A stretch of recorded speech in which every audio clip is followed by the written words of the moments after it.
Hey everybody, welcome back to Tech Odyssey. So today I'm here with I think probably the most auspicious review that I've ever done before. It's a comparison video between the Samsung Galaxy Note 9 and the iPhone XS Max. They're the two premier flagships, one for of course Apple and the other one is for Android. It won't be a conventional comparison because you've seen the reviews. There are many people out there who have much more technological capabilities where they can hone in and show you some of the fine-tuned differences, but I'm more here to talk about one, is it worth it? Two, why is one better than the other, if that really even is a true statement that we can address, and three, kind of showcase a little bit of them off side by side. Because really, you never get a chance to see these things side by side. It's like, oh, here's the iPhone, here's the Samsung Galaxy. Even if you go to the store, the Samsung's on one side of the store, the iPhone's on the other side of the store, and they're tethered to a cable. So I'm going to give you a chance. I'm going to show both of these off. We're going to talk about them. We're going to do a rundown of the specs, a little bit of the highlights on it, but really, these are the two premier flagship phones that you can get in the United States, even around the world. I mean, the Note 9 is probably arguably still the most widespread flagship phone there is. So, right off the bat, let's look at them. So I always carry mine in a case. This one I actually have a skin screen protector on. It's one of the wet application style ones. So this one is not glass, and I do like them. They are very responsive. They're very good with the Samsung screens because I've found that with this curved edge, it's really hard to get a good glass screen protector that works right. So I like to use the film style ones with these. So it's got the Gorilla Glass 5 on the front and the back. Of course, they have the Gorilla Glass 5 on both of them. That's because it enables the wireless charging. If you have an all-metal back, then you can't get wireless charging. So that's just how it works. You got the two side-by-side cameras here. You've got your biometric sensor, which you can use for your heart rate, pulse oximetry, all that cool stuff. Everything is built into Samsung Health, which is really nice. You don't need anything extra. It's all built in. Your fingerprint sensor, which is moved for the third time in 3 different iterations. The volume buttons, the ever so hated Bixby button, and I hate Bixby just by the way. Then we've got the power button over there on the bottom. We've got the speaker, of course. The biggest advocate, or the biggest reason really to get the Note is you get the stylus, which is Bluetooth enabled now, so you can take pictures, record video, all sorts of fancy things just by using the different interactions with that button that you can press. And then it still has a 3.5mm headphone jack, USB-C connector, and the SIM card goes up top. So there's that. Now, here we move on to the beautiful iPhone XS Max. I'm not trying to downplay the Samsung. The Samsung looks like every other Samsung. The iPhone looks like every other iPhone. It's just bigger and better. This is the silver model. It comes in that weird gold color and also in space gray. But it looks almost like an off-white. I guess you could say there's a silver shoe white color to it. But the silver definitely rings true around the edges. We've got the aluminum. Looks really nice. It's a clean phone. It's got this straight piece of Gorilla Glass 5 on the front and on the back. And it's got the OLED display. It's really gorgeous. I think it's probably the best looking iPhone ever. You can see the camera does protrude out of here a little bit more than in the past, even more so than the iPhone X. Over here we've got our mute switch. We've got our volume buttons, which work well. And then our power button over here. So that's kind of both of them at a first glance, so you can get a look at them. And it's really kind of interesting because the Note 9 has a 6.4-inch screen and the iPhone XS Max has a 6.5-inch screen, but the iPhone is actually smaller than the Note. But I'm gonna have to look at the numbers on these. I think that the iPhone actually weighs more than the Note. And look over here. Yep. So 208 grams for the iPhone. And 201 grams for the iPhone, for the Samsung Galaxy Note 9. I'm sorry. Yeah, 208 grams, 201. So the iPhone does weigh a little bit more. And even though it's just ever so slightly, I mean, you probably couldn't even really detect it with your hand. It feels more dense, I think, because it's slightly more compact. So, what do you got? Well, over here with the iPhone, we got a 6.5-inch screen. It's got a 1242 by 2688 resolution. So it's a modified Quad HD, which is 4 times higher than the 720p, which is roughly what you're going to get in the Note. But the pixels per inch on the Note is higher than it is on the iPhone. So you're going to get a more crisp, better resolution, better overall display experience as far as representation, not necessarily color, lighting, the natural look, but the actual image itself is going to be more concentrated. So you're talking about a 458 pixel per inch density on the iPhone, and then on the Note 9 we have a slightly higher 516 pixel per inch density. So it's 1440 by 2960, which is about the best you can get out in the smartphone world right now. And one of the big differences here is we've got a Super AMOLED in the Note, and we've got an OLED in the Apple phone. So in the iPhone, the OLED is gorgeous. It goes edge to edge, versus the Note 9, it kind of wraps around the edges because you've got the curved edge display, but you also still have a little bit of a bezel. So we've got what we call a chin down here, and what, I don't know if it's an industry standard yet, but I've been calling a forehead on the top. You got a chin, you got a forehead. So they haven't adopted the notch style because Samsung, it's like a sibling rivalry between iPhone and Samsung. They both have to try and innovate in their own ways without copying each other on the surface, whereas other companies like LG and maybe even Google stepping into the notch arena with the new Pixel 3 XL, everybody wants to copy the notch, but it's not necessarily for a good reason. And I actually hated iPhone for not that they incorporated the notch, but that they took away the fingerprint sensor. So if you want a fingerprint sensor, go with the Samsung. If you don't want one and you want to be stuck with a PIN or a Face ID, go with Apple. They are 100% all in with Face ID.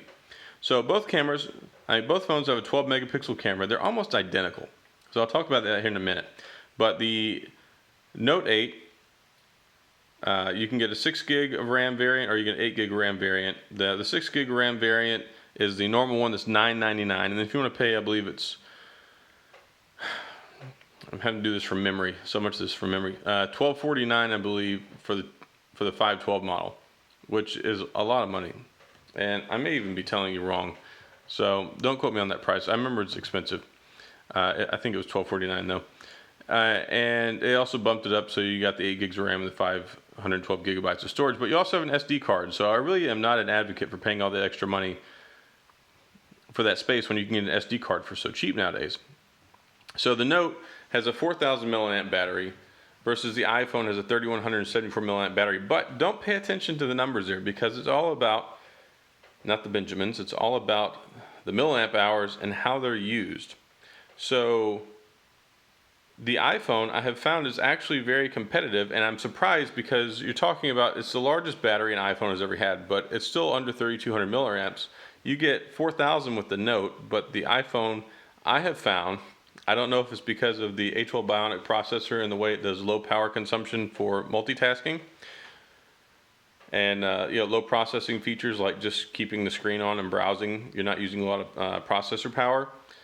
It works. I feel longer, and I've been getting a consistent 5-6 hours screen time, before I have to worry about charging. It'll get me through a full day. Usually at the end of a 9-hour day, I've still got 30 to 40% battery left, and that's using it pretty reasonably. And I'll top it up before I go home or plug it in on the way home, just because I don't want to have to deal with it when I get home. The Note is kind of about the same, but it's less impressive because it's got 800 more milliamps. So there's really no excuse for it other than just the fact that Android is less power efficient than Apple seems to be. So in the iPhone model, you get 64 gigs of storage. You can pay more. The introductory price is $1,099. So you're looking at $100 more than the Note already, just to get into the ballpark. Then, if you want more storage, so you don't have expandable storage, you're stuck either paying for iCloud, or you can pay the additional money for internal storage, which internal storage is good. Having that native internal storage, everything, the file system, the way it writes everything, the way it accesses it, everything is faster. Internal storage is always better than expandable. But is it worth it? And I don't really think so. So you're talking $1,099 to get in the door, and then you got $256, it bumps you up to $1,249, and then you're looking at $1,449 to get 512 gigabytes of storage. That is just ridiculous. You can go out and get a gaming laptop and a mid-tier Android phone for $1,500. Why would you pay that much? I don't know. I haven't met anyone that has. If I did, it would really surprise me, unless they just have money to throw around, because to me it's just senseless. whenever the introductory one, the 64 gigabyte version, is $400 less. So talking about the cameras, they both have stereo speakers. They both have a downward firing speaker, but then they also have the handset. The speaker handset up top doubles as another speaker.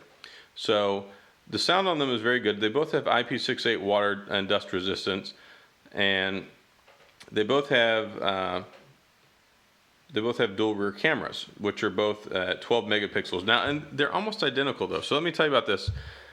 On the Samsung, you're talking 12 megapixel 1.8 aperture for the wide lens, 12 megapixel 2.4 for the telephoto, 2x optical zoom. They both have optical image stabilization, phase detection, autofocus, all the bells and whistles, portrait mode, bokeh effect, or bokeh, however you want to pronounce it. And they do 4K video recording up to 60 frames per second. You look at the Note, on the Note you also have a 12 megapixel, but it's got a 1.5, but it's got an adjustable aperture. So an adjustable aperture from 1.5 to 2.4 for maximum exposure, dual pixel phase detection autofocus, optical image stabilization, and then you've got your telephoto lens that's 2x optical zoom, optical image stabilization, but it doesn't do phase detection autofocus, just regular autofocus. So keep that in mind. But both of them take amazing pictures. They both do amazing video quality. I mean, it's really, you're comparing apples and apples. I mean, it's like going out and getting a green Granny Smith apple and getting a red Granny Smith apple. If you like the more sour one, get the green one. If you like the sweeter one, get the red one. But ultimately, it's still a Granny Smith apple. It's still roughly the exact same thing. It just tastes slightly different. You're going to get the same thing with the pictures. Samsung is on one end of the spectrum where they're known for having more saturated colors. They have those deep, rich colors because of the Super AMOLED panel. You get the wonderful green and the blues and the reds. I mean, everything just looks surreal. And some people really like that. And then you get the OLED, and then you get the Retina display, Super Retina display that they have on the Apple, and it looks more natural. So you're talking a more natural look versus a more artificial look. They're both crisp, they're both clear, but it's just the way that they're represented. So what else is there to offer? So we're talking a near identical experience other than you're using two different operating systems. Now this one, you're still behind the power curve with the Note because they're just now entering the beta phase with the Samsungs for Android Pie, whereas most other flagship devices that are out, like the Pixel, I can't say most flagship devices, but the Pixel's out now and it's got Pie. Pixel 2 XL has Pie. I mean, all those other ones. So there are several phones out that have Pie, but what you have is you have the Samsung experience is what they like to call it. So you're still running 8.1 on here, so you got 8.1 Oreo, which is fine, but the things that you get extra with the Note, you get your stylus. People love the stylus. I'm terrible at drawing, but hey, you can go ahead and make a note on the screen. You can send the multimedia messages, you can draw things and send them. You can draw stuff just for fun. And of course you can take notes, you can take selfies, you can take pictures, and you get all the cool stuff. I mean, you can hold the button down and get to the camera, press the button, take a picture. Double click it, you get the selfie. Take another picture. Double click it again, take it back around. And you get distance on that too because it's Bluetooth. So, that's one area that the Note really exceeds the expectations and kind of makes it worth that $999. Plus you get the biometric sensor that's in here, so you can check your heart rate, you can check your pulse oximetry to see if you're getting enough oxygen. You can track so much, you can even talk to and see doctors on here. You can pay like a $50 copay. You can even do therapy sessions if you want. There's so much stuff that's built into the health app. It's just surreal. But they've been hammering that down for a couple of years now, ever since I think the Note 5 is when it started. So they do a lot of really good things. But of course, it's also Samsung. You get the bloatware, you get all the extra stuff that's on there, but it's got the 6 gigs of RAM or the 8 gigs of RAM, so it can take it, and it can take it in stride, and it doesn't have any hiccups. And I had a lot of problems with the TouchWiz interface and the way that they did things for years because they tried to do so much and there just wasn't enough there. So you would run out of memory and it would start slowing down, it would start shuddering. The performance, the longevity, it just wasn't there for me. But they've got all that hammered down, and that's one reason why they're always going to be behind the mainstream, because when you look at the Pixel is a natural native, Apple Android environment. It doesn't have anything extra. Whereas with the Samsung, you've got Android Pay, you've got Samsung Pay, you've got the biometrics sensor, you've got the different touch gestures, you've got the stylus. There's so much they have to incorporate into it. It's not just adding or updating new things, it's reinventing the wheel with their own user interface. So that's why they call it the experience. Now, those are things that you get. You get the stylus, you get the biometric sensor, you get Samsung Pay, which is different than Android or Apple Pay because it uses that magnetic signature, so you can use it on any card reader. You just have to hover it over where the card swipe is and you're good to go, versus the NFC payments that you have to use with Apple Pay. So there are lots of reasons that I can advocate for a Samsung, especially at $999 versus the introductory price of $1099, and then you additional storage and all those other cool things. So why do you want this? Well, this, and I hate using this word because I don't think it accurately describes everything, but they call it the ecosphere. If you're used to having an Apple, this phone is amazing. If you're not used to having an Apple, this phone is amazing. I really hate to say that. If you see my other videos, I really hate to say that because I'm not anti-Apple. I'm anti mostly what Apple stands for, and I hate the fact that they brand themselves as a premium tier device because they can, and they can charge you $1,099 for this when it's totally not worth it. When you think about what's in it and the experience that you're getting, you can get that. You can get a Snapdragon 845 with 4 gigs of RAM. You can go get an LG G7. You can get a OnePlus 6. You can get a OnePlus 6T that's about to come out. You can get a Note 9. They have $600 trade-in incentives right now for Samsung phones. You can get them with the BOGO offers. There's so many ways you can get an almost identical performance-wise Android phone in the $600 to $900 range. So why would you pay $1,099 for this? Because it's the biggest and best iPhone ever. People love iPhones. And if you love an iPhone and you like the previous iterations of the iPhone and you're always going to stay with them, then this is the one that you want. And if you want a smaller version, get the XS or even get the X. I don't really advocate for getting the XR or for getting the XS if you already have an X. The X is still very adequate. It has the A11 processor and it runs 99% the same way. I don't really see a reason for upgrading for that, especially to pay extra money if you already have the X. But to get your foot in the door with the iPhone XS Max, and you see I'm sitting way back here behind my tripod, Face ID has gotten light years better. And that was one of the reasons I really hated the iPhone 10 at first. I took mine back because I hated Face ID so much. And I hated iOS 11. It was utter garbage. It was like, I don't even know a pleasant way to describe it other than it was just terrible for the entire time that I used it. I used iOS 11, I used it on the iPhone 10, I used it on the iPhone 8, 2 different 8s I had. I had the Space Gray, and then I went and got the product red. Utter garbage. iOS 12 was fixed to a lot of things. And I think the problem was Apple, they do their own software programming and their own hardware creation, so they just couldn't balance the two when it came to trying to run multiple platforms, being the ones with the fingerprint sensor, the original model, and then also the all swipe gesture based model. The swipe gestures are great. I love the swipe gestures. So if you want to use the swipe gestures, you pull it up, you just swipe up from the bottom to go make it go away. You swipe up and over, and you can get to the different ones, and then you don't have to press the button anymore. You just swipe up and you cancel it out, press the button, go back. It's amazing, and I loved BlackBerry 10. I'll always love BlackBerry. But they're basically gone the way of the dodo with the BlackBerry 10 operating system, which is my most favorite ever. I love the swipe gestures. So the swipe gestures are great. It's very fluid, it's very seamless. They finally nailed it down, and now they're moving to basically just supporting the primary touchscreen only models, no fingerprint sensor. They seem to have got a lot of the kinks out of it. But again, if you want an Apple phone, you're going to pay for it. Good, bad, or indifferent. It is what it is. And I'm not going to try and talk you out of it because the heart wants what it wants. And it does. And I see people and they're like, I love iPhone. If you love iPhone, be happy that you love iPhone and continue to buy iPhones. But know that there's a better way. But by a better way, it may not make you happy. So if you want an iPhone, get it. If you want to get the same performance but in an Android device, you can get it.